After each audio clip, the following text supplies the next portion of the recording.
Shout out Keith for putting together the throwing net. We got him out here at Jones East, Jones West, and Pan. So I just think it adds something to the course practice area. You can get nice and warm before you get out for your round. Thanks, Keith.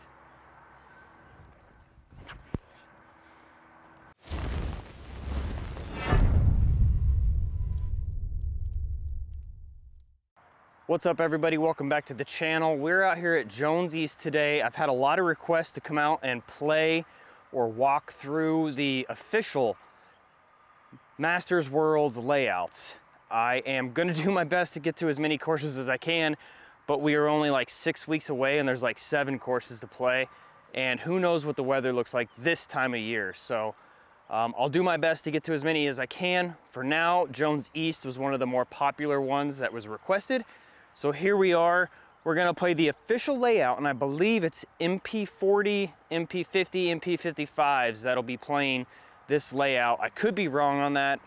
I'll make the official posts down below because actually Jackie and I are finalizing all the courses today. So we're out here at Jones East. Hole number 1, we're playing to the long left pin. We've got OB. We're gonna have OB all down this left side, the creek, road on the right, pond left.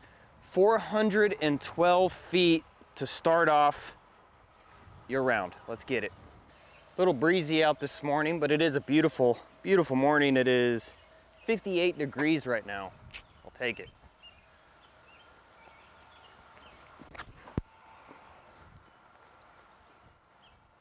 Not a bad start. I truly believe first hole of the day, hole 1 will be a bonus birdie if you get it. More than likely you're getting strokes on the field. Tailwind. I believe MP40 is playing this course twice, and if you told me I'd drop in 3s both times, I'd probably take it. All right, hole number 2, 342 feet, just right there. Most players you're gonna see throw this forehand down the road here. You're not gonna see it from me, sorry. OBs are the road and beyond. That's pretty much it. There is a cedar down there on the right that you just want to avoid. It's like a bunker, basically. If you land in it, you're probably just going to have to pitch out and then have to save par.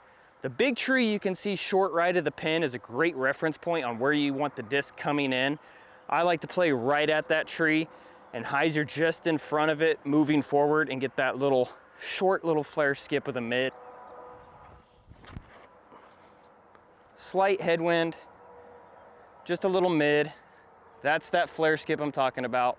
That should be an inside the circle putt for birdie. Left myself about 20 downhill into this headwind. It's a hole that you're probably gonna want to birdie, but it's also not the end of the world if you par, but you want to birdie. Hole number 3, 300 feet uphill.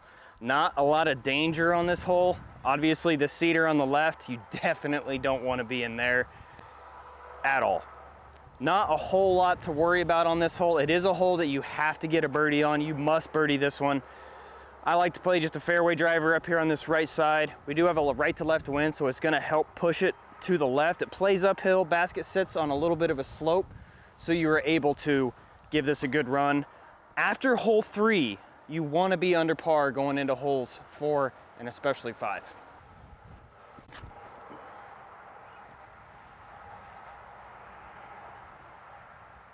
Yep, just like that. Put it out to the right, commit to that line, you're gonna have a birdie look. As I mentioned, this is a must get. All right guys, hole number 4 is the first par 4 you're gonna see out here at Jones East. It is 701 feet. You can see the gap straight through down there. That is where we're trying to place a shot. This side of that gap, so you have a nice clean look up at the basket. OB, you do have a Mando light pole down here that should not come into play. You also have an OB line that's to the left side that separates hole 4 and hole 6. And there's an OB line that separates 5 and 4, kind of like a fairway divider when you get up closer to the green. Those OBs really should not come into play. A couple different ways to attack.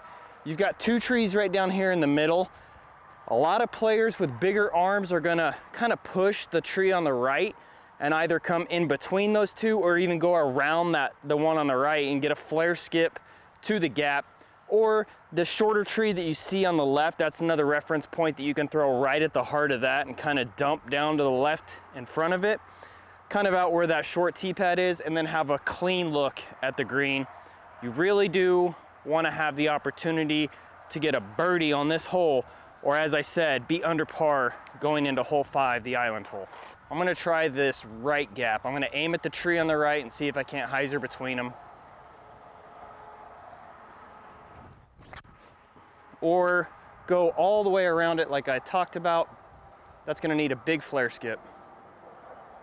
It got a little flare skip. We'll take it. As I mentioned, ideally, I'm another 30 feet over here, a little more of a flare skip. It did flip a little on me coming out the gate, a little bit more of a more left to right wind than I thought there was. I'm okay here. I can still save par with an outside chance of a birdie. Probably not though, we'll see. I'm really tight on this corner, but ideally, you're gonna be over in this area a little bit more, throw something a little bit more stable. Not a bad idea to do what I said and come in front of that tree on the left to sacrifice distance to make sure that you're in a better spot, because the closer you are to this gap, the harder it's gonna be to get up and down. I'll do a patent pending. Try to just get it up there, something a little stable. It's a Vandal, so we'll see.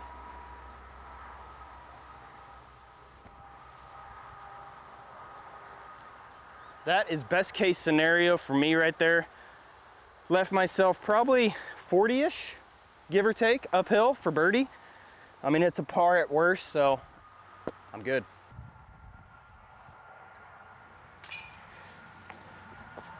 Birdie. That is an unexpected birdie I did not expect from where my drive was. I was thinking par at best, so pretty happy with that. All right, guys, you know where we are. Hole number 5, the island hole. It looks a little different. We got all these trees gone on the right side. They are putting a sidewalk all the way from Lincoln to Prairie Street. I get it. 24th here is pretty busy and kind of dangerous to walk, so it makes sense. They're putting it from here all the way up, so we're gonna have to adjust a couple holes on Jones West. No big deal. We can make that happen. But we're on this hole now. We got this new tree planted in hopes of it growing into something really cool, so it just eliminates the hyzer line. It's still a great hole. It's still a gap you gotta hit. It's still a mind, you know what, island. All you're looking for is that green flag on this hole. In my opinion, it's a 2 or a 4. The layup is in play, but you should never do it. There's no point in laying up, in my opinion. You lay up, you bring 5 into play, and there's no fun in that. 2 or a 4, you get a 4 in this hole, you're not gonna lose the tournament. So, go for this green regardless. It's only 291 feet downhill. I'm going EMAC Judge right at it. Hyzer flip, just commit to the line. You can see the wind is moving a little bit right to left, slight head. Just get it.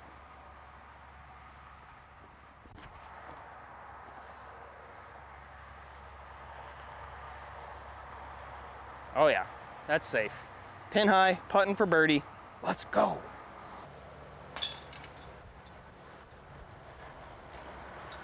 On to a brand new hole. Hole number 6 is a brand new hole. We used to tee off over by the road. When you finished hole 5, you would go to the right, but because of the sidewalk, we now have to play over here, which is fine. I think it's a great hole from here. It plays up this little slope. There's 3 tree triangle up there that you just kind of want to hyzer in between. You got this bigger one on the right, not this one, but the one to the left.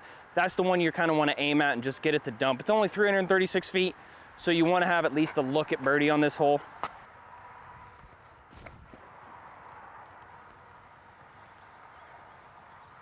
That is part. It's a hole you got to get, guys. Hole number 7, 539 feet, par 4. We're playing the long tee. Another one that we may have to relocate this tee pad at some point, but for now, this is the hole we're playing, the long tee, par 4. A couple different ways to play it. We have a right to left wind today, so the ante line that I prefer to take is probably not the preferred option. A lot of players you're gonna see, not to mention the gap has been closed. I mean, this tree's getting huge, that tree's getting huge. One day that gap's gonna be gone. Maybe we can shave off a couple of these branches on this left side to give you more of a gap, but until then, we're going hyzer. Big hyzer up here, just trying to put it in play, try to put it out there around 380 to 400 feet. You don't have to bite too much off of this tee pad. The key is there's 3 trees up there on the right. You just want to make sure that you're not pinned up against one of them. And even if you are, it's only a couple hundred feet into the green. You should be able to do a standstill forehand.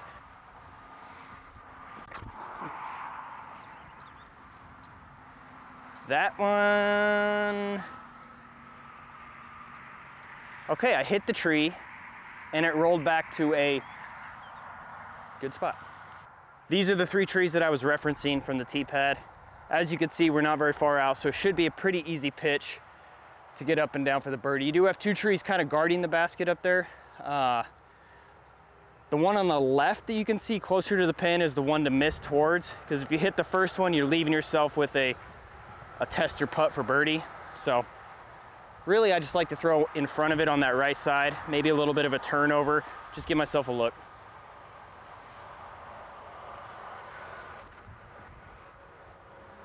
Yeah. It's another one of those relatively easy par 4s on this course that you have to come away with a birdie on.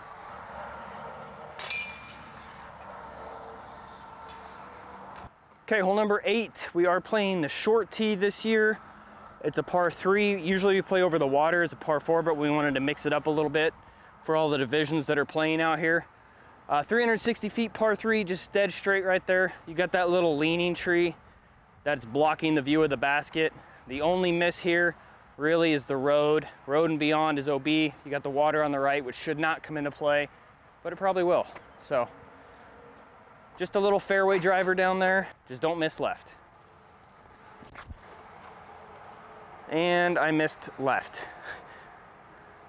Oh, I got so lucky. It's one thing you don't want to do is miss left, and what I do? Miss left. Well, I missed left. But was fortunate enough to hit the tree and kick inbounds, giving myself about a, I don't know, 55, 50 footer, somewhere around there, right to left. My least favorite putting wind. Give me a headwind all day. That's right to left stuff for the birds. Yeah, that's a solid run right there. We'll take a par on this. All right, hole number 9, 375. It's a tricky one. You've got a group of 3 cedar trees where the basket kind of sits in the middle of them.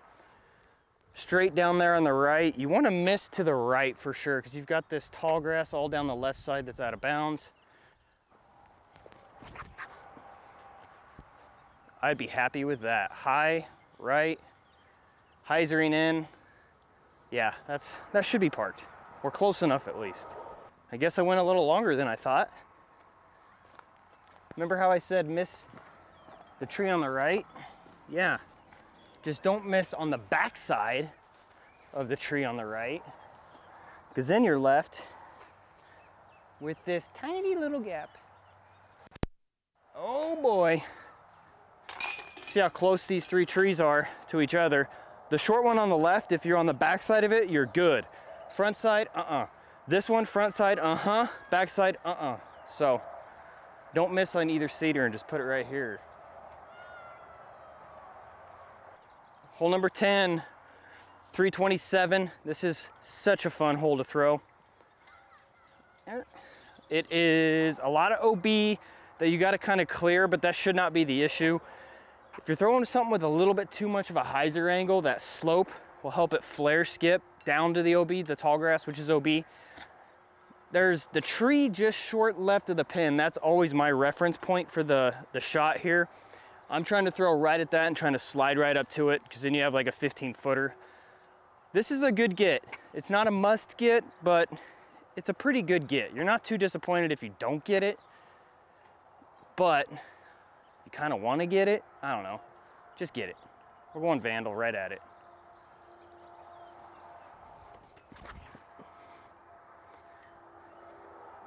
Came out a little early, but that's pushing forward, which is why I like to throw a neutral flying disc here. It won't get that flare skip to the left OB. Most of the time when I miss this hole, it's because of a headwind turning the disc over. There is a big hyzer line for those Joe Reveres, but you won't see me throwing it. Just gonna point and shoot fairway right at it. All right guys, left myself about circle's edge putt here, tailwind, uphill. Just commit to this line. Dude. Left it short. You don't want to do that. Hole number 11 is 305 feet. We are playing the short pin this year. The long pin is 425. It is a great hole, but it kind of acts as a little bit of a tweener, I think. And like I said on hole 7, I wanted to mix it up a little bit. 305 uphill. You see the tree in the middle. I don't know if you can see it or not, but it's up there. Basket is just to the right of it. You want to play down this tree line on the right. You got 1, 2, 3, 4 trees in a row. You kind of want to aim at that one on the far end, the 4th one, and hyzer just in front of it, and get that little skip up to the pin. The basket sits in like a circle of OB, so anything short and left is out of bounds. Yep, just in front of it. I like it. Should get a nice skip. Yep, nice little skip. There's the long pin down there. We're playing the short this year, mainly because of what you've got coming up. You got a couple really challenging par 4s coming up, and there's nothing wrong with throwing a must birdie in here right before you go play those holes. So, on to the flagpole hole, as I like to call it, or the par 4. Let's get it. Hole number 12, par 4, 556 feet. We are playing the long pin. DDO, they played the short pin. We are playing the long pin this year. It is on an island green. Basically, all this tall grass is out of bounds. The cedars act as bunkers. If you land in them, you're probably pitching out. Unless you get far enough, then you have the opportunity to throw into the green. Parking lot on the right is out of bounds. It probably will come into play. You see this flagpole? What I really like to do is throw, depending on what the wind is doing. Today we've got a right to left wind, so I like to throw it just left side of that flagpole, a little flat, in hopes of it traveling straight for a little bit before dumping left into the sweet spot. From there, it's just a little pitch into the green. Well, that's quite a bit left of it, but it is left of it, and it did go straight for a minute. Should be down there. I don't know if it's in the sweet spot, but it's down there. All right, guys, as you can tell, I came up a little short, not quite the sweet spot, which would be another 60 feet or so up there just for a nice, easy approach into the green with no stress, no worries. Really, same thing from here. It's not that bad into the green. You can see the second pin, that's where we're going. It is an island green, so you do have to come to rest on the island in order to proceed to the island. If you go OB from here, you take it where it was last in bounds, short of the island. OB extends from that tall grass, and there's an imaginary line, will be painted, right in front of that. That will determine the front of the island. So, here you've got these 3 cedar trees that are looking down. You can see the gap. A couple ways you can either throw right into them. You can go big forehand spike. I personally like to just throw towards that short pin, maybe just on the right side of it, and get between those trees. Coming down just below those branches, and you should funnel right to this pin. A little wide, but if it gets the love, yeah, it did. Definitely got the love. That's the line. One thing I did not mention was this cedar tree on the right side of the basket is very unforgiving. You do not want to go in there. Pretty much you're safe, you're on the island, you're in bounds, but you've got yourself a tricky putt. That's why you want to reference these 3 cedars right here and pick a window and just go through it and commit to that line. Even if you hit them and drop, you still got a 25 to 30 foot downhill putt for birdie. Take advantage of that for sure. All right, hole number 13, we're playing the long tee, long pin, 380 feet. You know the hole, it's a staple at Jones East. It's been here for years, used to be hole number 1 back in the day. All this tall grass is out of bounds. You got the road and beyond that's out of bounds. You got a big, huge tree just left of the pin. Anything that funnels up to that is pretty much a guaranteed birdie unless you get on the left side of it, then you've got some work to do.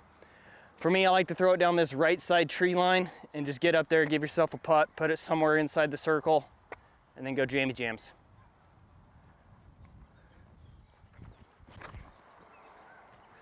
That's on the right side, that's coming in, get a skip. Flare. Yeah, that's in the circle. Take that all day. I don't know why, but this hole is always one of my favorite holes to birdie. I don't know if it's just for nostalgia reasons, because I've played it so many times, as it used to be hole number 1. We used to unload our bag on this hole, but just such a fun hole. It's an easy get, but I'm always happy when I get it. So hole 14, 660 feet, probably, arguably, none of those. It is the hardest hole on the course, in my opinion, relative to par. It's one of those, if you birdie it, you're feeling good about yourself. Basket's way down there. This is the Simon Lizotte hole one year at GBO. Nate Doss and I were putting out on the card before him, and he threw this crazy turnover, high Anheuser flex shot that Nate Doss was putting and almost hit him in the foot and then rolled, almost hit me in the foot. It was the most impressive shot I've ever seen on this hole. He went on to eagle the hole, of course. So if you're Simon, maybe Joe can do it, I don't know, but it's big. And if you miss, probably bogey at best. So you've got OB Road, you've got this property line down the right that's OB. There's a creek down there, like a ditch. You can't go past that. All of that's gonna be out of bounds. There's a retaining pond right there that's out of bounds. A lot of out of bounds, a lot of cedars that act as out of bounds. Can you see why this is such a tough hole? A couple different ways to play it. You can either go down this middle line. I personally, on this hole during tournament play, really like to go mid or fairway down this left gap and just get down there in the open somewhere and then crush my second shot into the green. The other line I'm planning to take today is right side of this tree on the right in the middle. Just play it on that right side, just pop it, commit to it, and see what happens. That's a little high, but it got through. That is absolutely perfect. If I could place a shot anywhere, that's where it would be. There's Keith. Water in the trees. This shot was absolutely perfect. It could be a little further left, a little further down to make that upshot a little easier, but I will say I got very lucky on that. It was a little higher than I anticipated. The wind probably got a little bounce underneath it to force it up a little bit, but I got fortunate through that tree. If I could place a disc anywhere on the fairway, I'd be very happy with this one right here. But that shot wasn't even the hardest part of this hole. This is the hardest shot on the hole, into this short, small, postage stamp style of green. You've got road and beyond that's OB, you've got the cattails long, that's a pond, anything past that's gonna be out of bounds. If I'm shorter, I can go big spike over the top and dump it in. From here, I mean, honestly, the shot's probably forehand over the road, but I don't really like that play either. So if I'm here, I'm probably tournament time just gonna go backhand with something stable at this third tree on the right and maybe just miss it and get a little skip into the green, but boy. And the reason I don't like the forehand here, well, obvious reasons, but I don't like it now, especially because of this headwind that's coming at me. It makes it just that much more challenging with my skill set of forehands. I'll probably flub it over, flare it into the OB left, so we don't want to do that. Or do we? I don't know. Let's see what we want to do. All right, I talked myself into it. You know, the backhand like I talked about earlier. I'm gonna go mid. And that's why I like that shot over the forehand, because that's part. I can do that shot a lot better than a forehand, I'll tell you. I'll do the forehand just to show you how terrible it is into this headwind for me. See? Decent shot, but short. Chance of OB coming into play for me. So if you have a good forehand, which most of you probably do, forehand's probably the shot into the screen. Unless you're me, and then you just throw a mid and park it. Case in point, there is the forehand. There is the backhand mid. So I think I made the right choice. It's another hole that if you birdie, or at least when I birdie it, I'm super stoked. That's a stroke on the field a lot of times. Okay guys, hole number 15, we're playing the short tee, 327 feet. The OB line past this basket's around 20-ish feet and it comes up fast. It's a property line back there, so you want to avoid that at all costs. Short left is also jail, and it feels like a funnel. It's like a suction over there. All discs just tend to suck right into that area, and it sucks to be in that area because you're probably just pitching out for par. So you don't want to miss right either. You just kind of want to get something down there straight If you land on the left side, if you get enough distance, you may have a look, but it's not an easy one. This is one that you do want to get, you want to have a look at, but you don't want to be left. Don't be left.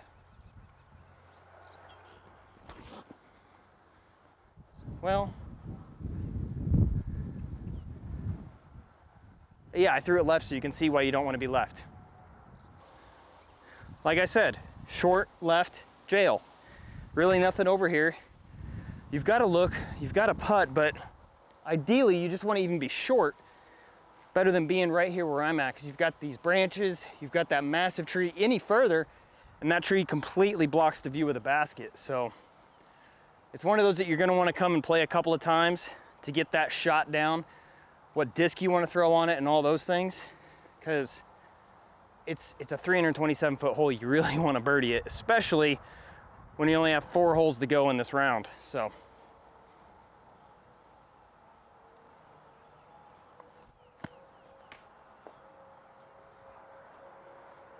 you really want to birdie it, but you know, sometimes you just got to par.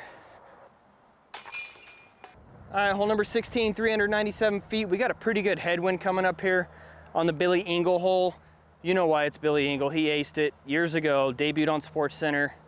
Pretty awesome. I think it was number 2 when it debuted, so pretty cool. I've never aced this hole, and I've played it probably 1,000 times, maybe more, probably more, because this has been a part of Jones East for years and years and years and years. So either way, it's 497 feet downhill. Got a headwind today, makes it a little bit more challenging, so you just want to throw something stable and just commit to that line. Get stable. Pin high, maybe a little long, I'll take it. It's one of those shots that's got a nice backdrop on it, so you can really commit to this line and really pop it. You can actually ace run this pretty easily because you've got that hill behind to stop it. Shouldn't be more than 30-ish feet for a birdie. All right, hole number 17, 323 feet, the elevated basket, water carry, all that good stuff. You guys know what hole this is. You've seen it enough. Out of the last 3 holes, 15, 16, 17, you really want to get all of them, but you're pretty happy if you just get 2 of the 3 as well. So something to keep in mind coming down the stretch.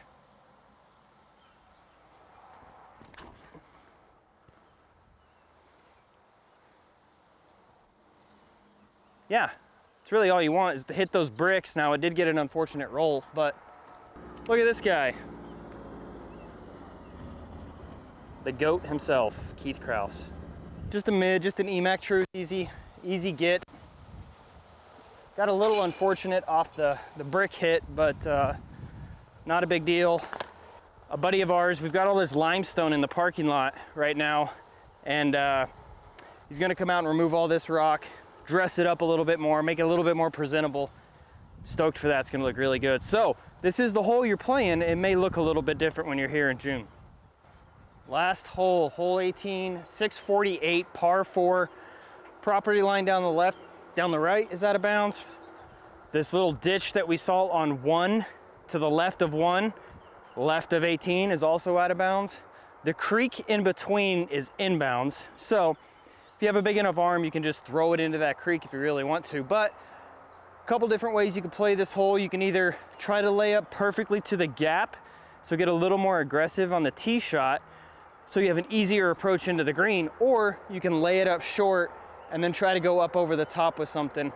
I personally prefer to just kind of throw it on that right side and let it hyzer down to the gap.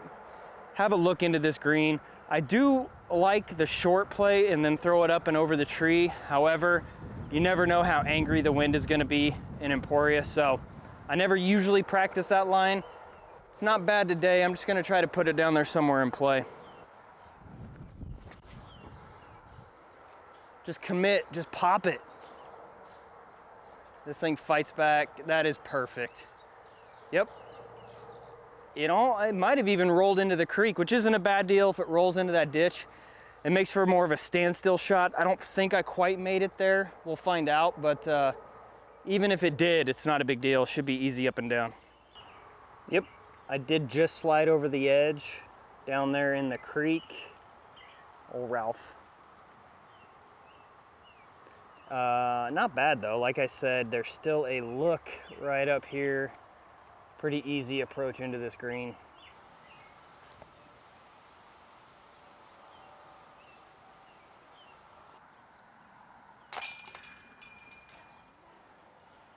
All right guys, there you have it, Jones East for the MP40 and I believe MP50 and 55 divisions.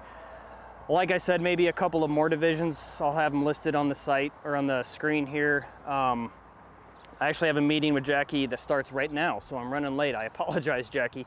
I'll be there soon. The website will be updated here shortly for what division you're playing, what layout you're playing. I believe the courses are finalized, but what actual layout you're gonna play, like on West, Pan, etc., etc. I'm gonna try to get out the Champions Landing and record that video as well because we're doing a mix of holes out there, some MPO layout, some FPO layout, so it'll just depend on the hole. And if you like this and you would like to see more, I'm gonna do my best to get to as many courses as I can. Comment down below what course you would like me to do for you and what division you're playing at Worlds and how excited you are to get to Emporia and compete for that world title.